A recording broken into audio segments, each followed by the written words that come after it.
bem-vindos a mais um Papo de Líder. Fala, gente boa! No Papo de Líder de hoje, nós vamos tratar sobre esgotamento emocional.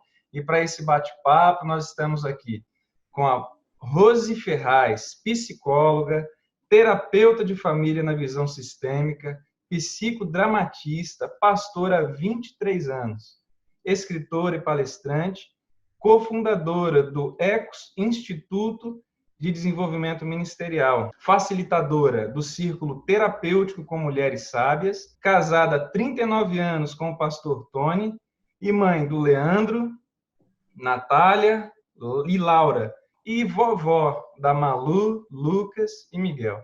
Seja bem-vinda, pastora. Obrigada, um prazer enorme estar aqui e nosso desejo é servir, né? Que tudo que compartilharmos aqui sirva para reflexão, para questionamento, para uma parada e uma tomada de consciência e mudança, né, de atitude. Amém. Pastora Rose, esse tema, ele é um tema um pouco ainda relacionado ao tabu no meio cristão. Será que ainda existe preconceito sobre esgotamento emocional? Sim, existe, apesar de toda a informação, apesar da tecnologia, apesar de tanta informação disponível, ainda não se é detectado o início, o começo desse esgotamento. O esgotamento não acontece da noite para o dia, né? Ele é um processo. E por conta do preconceito, a gente não escuta os sinais que o corpo vai mandando, e os sinais são bem sutis. Eles são confundidos com outras doenças, com outros sintomas, né? Então, o preconceito, para mim, é uma barreira, é um filtro que nos impede de perceber e cuidar preventivamente desse esgotamento, né? Que gera doenças terríveis a longo prazo. Certo, certo. Bom, você está dos dois lados. É pastora e é também profissional, psicólogo, terapeuta. Você teria alguma hipótese por que ainda tem um preconceito? Há uma hipótese recorrente através da escuta, né? Que eu atendo muitos pastores, líderes, que trazem as demandas da relação teológica, né? No convívio, no discipulado. E uma das questões é como lidar com a fragilidade humana sem permitir que a falta de fé, que a falta de espiritualidade me permite adoecer. Então, ainda existe, né, aquele preconceito de que somos infalíveis, somos super-heróis, super-heroínas. E eu sempre brinco, né, eu tenho uma pedra e que eu digo assim, olha, todos nós, apesar de super-heróis, temos uma criptonita. Todos nós temos. Não tem como fugir, faz parte da nossa humanidade, né? Quando eu me deparo com a minha humanidade, eu me deparo com essa grandeza desse Deus maravilhoso que nós temos. Então, é a minha humanidade que me faz me apegar a Ele e dizer, Senhor, socorro, eu preciso de Ti. Né? O preconceito nos impede porque ele passa por esse papel que a gente acha que é inabalável. Mas se até o super-homem ele se abate com uma criptonita, imagina nós. Né? É verdade. Você abordou um tema interessante, a relação, né? Do Superman e a criptonita aí. Eu acredito que esse tabu talvez seja maior ainda entre os líderes, né? Porque o líder talvez tenha essa perspectiva de que ele é um exemplo, ele não pode errar. Então há uma sobrecarga de exigência que ele mesmo põe sobre seus próprios ombros, né? E não se permite errar. E aí, quer dizer, acaba entrando no esgotamento aí. Você tem atendido muitos pastores aí? Como é que está essa relação? Atendo, eu tenho atendido tanto no consultório como no discipulado, né? E uma das coisas que o Tony sempre traz no nosso discipulado de casais é mostrar as nossas fraquezas. Tony não esconde deles, sabe? Que muitas vezes nós temos que nos fortalecer um ao outro para não cairmos nesse engano de que nós não somos frágeis. Né? E muitas vezes foram as experiências ricas que quanto mais a nossa fraqueza aparece, mais a identificação de que eles adoeceram, superaram, venceram, então nós também podemos. E as pessoas se sentem tão mais seguras conversar com alguém que também já experimentou, né? Essa fraqueza, esse adoecimento, esse esgotamento, né? E uma das coisas que a gente não se permite é descansar, né? Se o próprio Deus descansou no 7º dia, por que nós não nos permitimos descansar? E liderança é uma coisa muito interessante. Quando eu pergunto assim, agora vamos deixar as responsabilidades eclesiásticas, as responsabilidades funcionais, temos muitos fazedores de tenda, né? A sua responsabilidade com a família. Então, o que você faz para você? E eles levam susto porque ninguém tem tempo de fazer nada, nem um esporte, nem um bate-papo informal com coisas que não tenham relação com responsabilidade, eles não têm, né? Então, eu acho que a gente precisa sair desses papéis muito obrigatórios, porque o fardo do Senhor é tão leve, né? E a gente mesmo põe sobrecarga. Pois é, eu quero te perguntar exatamente dentro desse contexto. Quais são as causas de um esgotamento emocional, de uma possível depressão e outras síndromes? Então, ela existe em 2 parâmetros, as internas e as externas, né? A gente chama de exógena e exógenas. As internas são quando elas são fisiológicas, quando existem problemas hormonais, transições de fases. Eu fico muito atento quando a pessoa me chega e diz, eu fiz 40, eu fiz 50, eu fiz 30. Quando tem os fechamentos de ciclos de idade, normalmente nós passamos por transições emocionais, onde somos mais frágeis, questionamos o envelhecimento. O homem tem muito medo de envelhecer, né? Então, existem essas questões. Quando passamos por perdas significativas, porque não fomos programados para perder, perdas de pais, um casamento que se dissolve, tragédias na natureza, né? Pastores, quando precisam passar junto com ovelhas por perdas através de doenças, né? Doenças terminais, acompanhamentos longos de pessoas assim. Isso, quando encerra o processo, quando a pessoa parte, faz-se o velório, quando o pastor faz esse fechamento, pós esse momento, tem um abatimento, um estresse, um esgotamento, e muitas vezes a pessoa nem se depara com aquela percepção de que ele precisa agora parar, respirar, não assumir outros compromissos, né? Então, tudo isso são fatores somados. Agora, existem fatores externos também que nós precisamos entender, que algumas coisas nós vamos interferir, vamos mudar. Alimentação, comportamento, sono, né? Que são sinais que o nosso corpo vai dando do esgotamento. Eu já não durmo mais com tanta facilidade, eu demoro a dormir, eu tenho pesadelo, eu tenho sono agitado, né? O companheiro muitas vezes traz esse relato, eu percebo que o sono dele é muito agitado.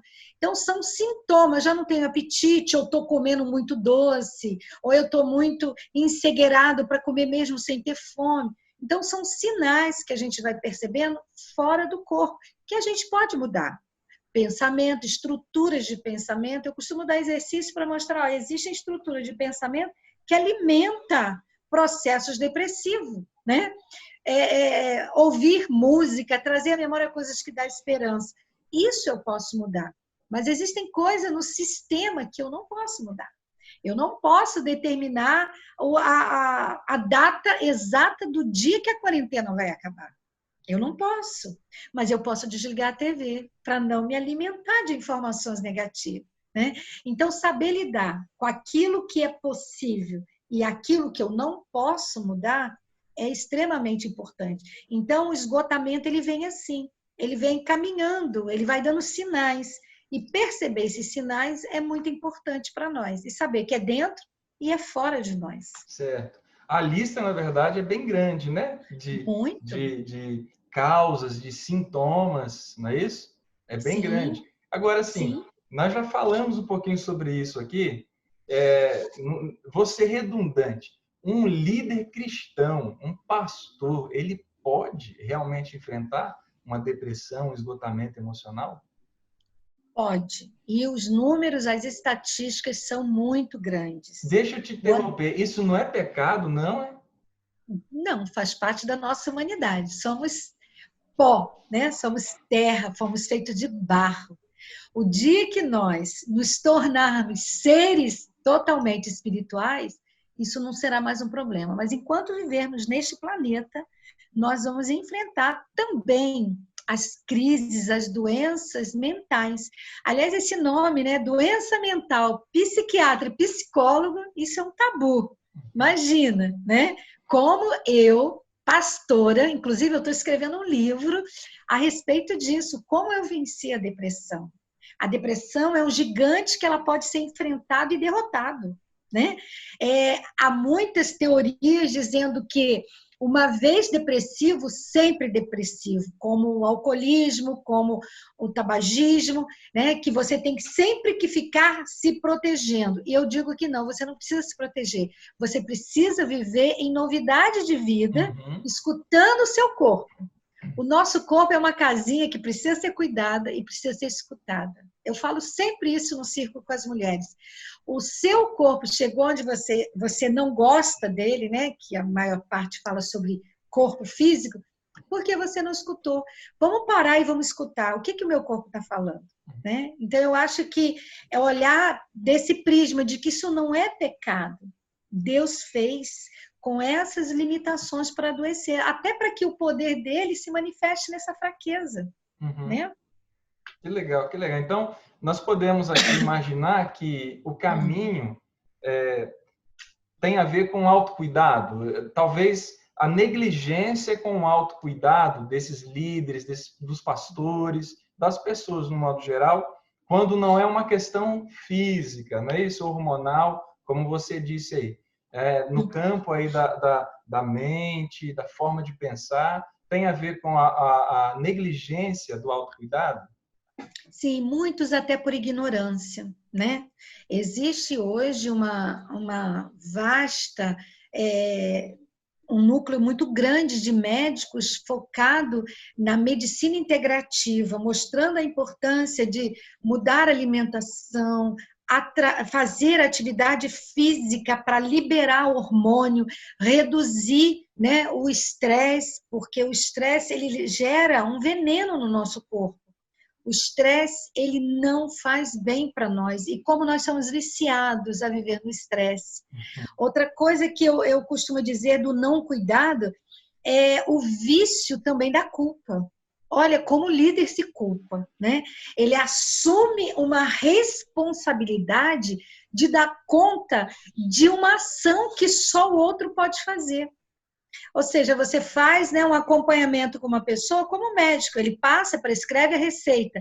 Mas se o paciente não comprar o remédio e não usar, a responsabilidade não é sua. Mas com a nossa liderança cristã, isso não acontece.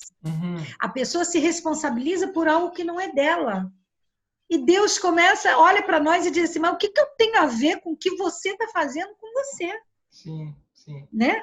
A graça é disponível para nós, mas a gente não sabe viver na graça. Pois é, será que isso tem a ver com a forma com a qual, eu não sei, igreja, líderes, pastores, aquilo que nós temos aprendido ao longo dos dias, de que um líder ele deve ser o salvador da pátria, né? Ele deve ajudar as pessoas e amá-las incondicionalmente, tem que resolver os problemas delas. Será que isso tem a ver com a forma que nós aprendemos? Sim, inclusive eu não vou mais. Alguns ensinamentos foram misturados como liturgias. Eu acompanho pessoas que trazem para mim um peso de responsabilidade de não decepcionar sua liderança se viver de uma forma mais leve. Não, porque isso foi me dado como uma responsabilidade, só que uma responsabilidade com jugo de adoecimento, do pastor não ter tempo para a família, quando na verdade é o inverso, primeiro vem a família e depois o ministério, porque o nosso primeiro discipulado é a família. Então vem como esses ensinamentos, vêm como dogmas, né? E graças a Deus hoje nós temos igrejas como a sua que prioriza esse cuidado pessoal, familiar, porque é essa família que vai poder ajudar outras famílias, né? Mas, infelizmente, a gente ainda tem um número muito grande de igreja que passa esse ensinamento como verdade revelada da Bíblia. E não tem nada de Bíblia. São doutrinas criadas para sustentar uma estrutura orgânica. E é lamentável, porque isso é pecado, né? E quando as pessoas, né? Por que pastor tem medo de terapia, de psicólogo? Porque muitas vezes a terapia joga a luz aonde tinha uma treva muito grande no entendimento desse cuidado pessoal, né? Pois é, eu me lembrei aqui agora, né? Vou abrir um parênteses aqui rapidinho, da historinha de um pastor tirando férias na praia, fazendo a caminhada na praia, né? E aí uma irmã da igreja encontrou com ele lá, assim, por acaso, e ela chegou para ele e disse: pastor, caminhando na praia uma hora dessa, tirando férias, olha, Satanás não tira férias não, hein? E aí o pastor respondeu para ela: irmã, eu acabei de crer que ele não tira férias, que ele te enviou para poder me lembrar disso. Gente, quem aguenta? Desde quando, né, um pastor, um líder, é muito jogo. ele não pode curtir um tempo de lazer, de família, de cuidar da saúde, passear, se divertir, né? Eu acho que isso precisa realmente ser desmistificado e até mesmo combatido, porque nós somos seres integrais, não é isso? Sim, seres integrais. Sim. E se eu não cuidar de mim, da minha saúde, se um pastor não cuidar da saúde dele, ele vai ficar debilitado e menos eficaz, até mesmo para ajudar outras pessoas. E cria um peso na igreja, porque a igreja fica impossibilitada de ser cuidada. Fere, né, o líder, fere o pastor, e parece que todo mundo fica meio disperso, né? E hoje você vê, nós estamos vivendo a questão da quarentena, uma nova possibilidade de relacionamento, né? Nós estamos aqui online, nós dois, e olha, dá a impressão que nós estamos sentados na mesma mesa, um do lado do outro. Então, olha quantas possibilidades de discipulado, de relacionamento. Claro que nada substitui o toque, o abraço, mas nós aprendemos a lidar com outras possibilidades. O que impede um líder de estar em casa, se recuperando, né, de um estresse e falar com as suas ovelhas pelo WhatsApp, gravar um vídeo, né, estar ali se recompondo? Nada impede. O que nos impede de tomar suplemento, de tomar um ansiolítico no momento de dificuldade, né? De cuidarmos da saúde emocional no momento de necessidade? Nada. É verdade. Né? Eu penso de uma maneira agora, espiritualizando um pouquinho a coisa, penso até que seja uma estratégia, né, do inimigo, né? Porque para que o corpo caia, arranque a cabeça. Se fere o líder, se consegue realmente atrapalhar o desempenho, o desenvolvimento do líder, todo o corpo acaba se adoecendo. Então, imagina só. É, de alguma forma, uma estratégia também de Satanás.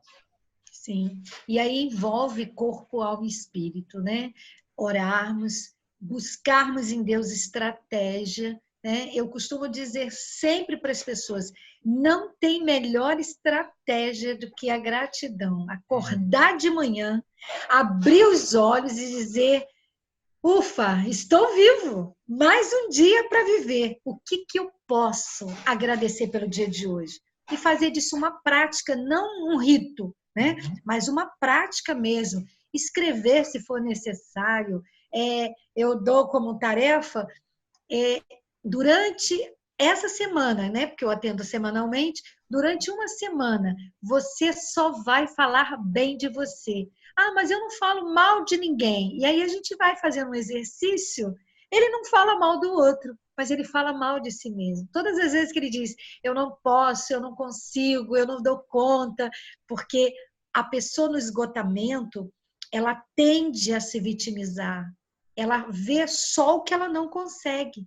E aí a química no cérebro, ela é ativada de um jeito que cria um vício. E o cérebro fica sempre esperando aquela informação negativa para ele se ativar de novo e fazer o círculo.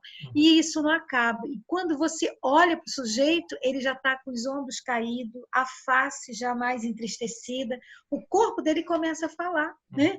E aí eu costumo dizer assim, você já botou aquele louvor assim, bem forrozento de manhã, já foi fazer o seu café, já começou a agradecer, já dá uns glórias. Não tem tristeza que fique. Mas, volto a dizer, isso são comportamentos, são atitudes comportamentais. Se houver um caso de baixa hormonal, houver questões mesmo de entrar com suplemento, claro que só isso não vai resolver. Então, a gente vai testando, né, as ações para ir identificando. E aí, quando não tem mais recurso que ative, que anima esse estado de espírito, aí sim, vamos procurar um atendimento específico, vamos buscar no médico, vamos buscar na medicação. E eu digo, medicação ela tem prazo de validade, você tem começo, meio e fim para parar. E se caso precisar continuar, a gente não toma numa boa um remédio para hipertensão? Né? Não toma numa boa um remédio cardíaco? Toma para muitas questões. Por que não também tomar para essas questões emocionais? Pois né? é. Legal, você tocou no assunto da vitimização, eu acho interessante a teoria, né, que diz que a vitimização ela é aprendida, e então alguém aprende a se tornar vítima antes, né, ontem, semanas passadas, ano passado, ele era uma pessoa assim super otimista, mas ele aprende a ser vítima também. Deixa eu te perguntar uma coisa em relação a assim, possíveis sintomas, de uma maneira bem pontual, prática. Quais são os possíveis sintomas de um esgotamento emocional? A primeira coisa que a gente não associa com o esgotamento são os lapsos de memória. Aquela coisa, você está numa linha de raciocínio e de repente você se perde. Você esquece o que você ia falar, você esquece o que você ia fazer, você abre o guarda-roupa, esquece o que você iria pegar. Então, esses lapsos de memória, eles não são percebidos, mas é um sintoma importante para nós ficarmos atentos. Outra coisa que eu já falei é o sono. Sempre o sono ele tem uma interrupção da sequência dele. Ou você dorme demais, aquele sono que você antes dormia 20 minutinhos depois do almoço, você estende ele, o sono fica comprido demais, ou o reverso. Você passa a não dormir, passa a não ter sono mais. Demora, né? O sono demora a chegar. E quando chega, é aquele sono que não te alimenta, é um sono que não entra no sono REM. Então, isso também é uma coisa que a gente tem que estar percebendo. Outra coisa é a irritabilidade. Sabe aquela coisa, aquele mal-estar com as pessoas, a falta de paciência. O limite fica muito baixinho na paciência. A alimentação também pode ser uma, porque não tem uma regra fixa, né? A gente não pode pegar e dizer assim, ó, isso aqui é uma receita de bolo. Então, são possibilidades para a gente ir percebendo, né? A alimentação, a falta de apetite ou comer demais, né? São sintomas. Outra coisa que eu pergunto, como é que é as suas tarefas? Você consegue começar, dar sequência e fechar suas tarefas? Ou você tem muitas tarefas começadas e não terminadas? E uma das coisas que o líderes fala para mim é dizer a respeito dos livros. Nossa, eu lia tantos livros e eu tenho assim uma série de livros que eu comecei e não terminei. Eu começo a fazer um estudo bíblico, eu não consigo dar sequência. Então, isso já são sintomas do esgotamento, né? 2 sintomas do esgotamento. Entendi. Então, tem a ver também com a questão da oscilação, né? Da inconstância. Sim. E até o extremo, né? Ou come demais, ou come de menos, dorme demais, dorme de menos. Tem a ver com isso. Exatamente. Né? Agora, e uma coisa que eu queria deixar aqui para nós percebermos é que o não cuidado ele vai aumentando como uma escada, tá? O que começa tão simples como um lapso de memória, ele vai agravando a chegar em níveis de uma depressão grave, a ponto da pessoa não ter mais alegria de viver, e em outro extremo, em outro lado da balança, gerar a síndrome do pânico. Pessoas que já não têm mais alegria em fazer nada social. O estar isolado é uma proteção. Então, a gente tem esses dois lados da balança que a gente precisa ficar atento. E a família pode ajudar nisso. Olha, fulano agia assim, agora já não age, está mais calado, ou está falante demais, que é a verborragia. Então, ficar atento. A família pode ajudar muito nesses processos de identificação do sintoma. Ah, que legal. Você teria algumas sugestões, né, para quem está nos ouvindo, nos acompanhando aí, para combater ou para pelo menos prevenir o esgotamento emocional? Então, eu acho que uma das maiores estratégias que nós podemos ter é tirar um tempo para si. Durante a semana, tire um tempo para você. Ah, não é um tempo para ficar com os filhos, não é um tempo para ficar com a esposa, não é um tempo, mas tirar um tempo para você, fazer o que você gosta. E triste, sabe, Pastor David, que muitas pessoas não sabem mais nem o que elas gostam, né? Então, cuidar desse tempo com qualidade para si.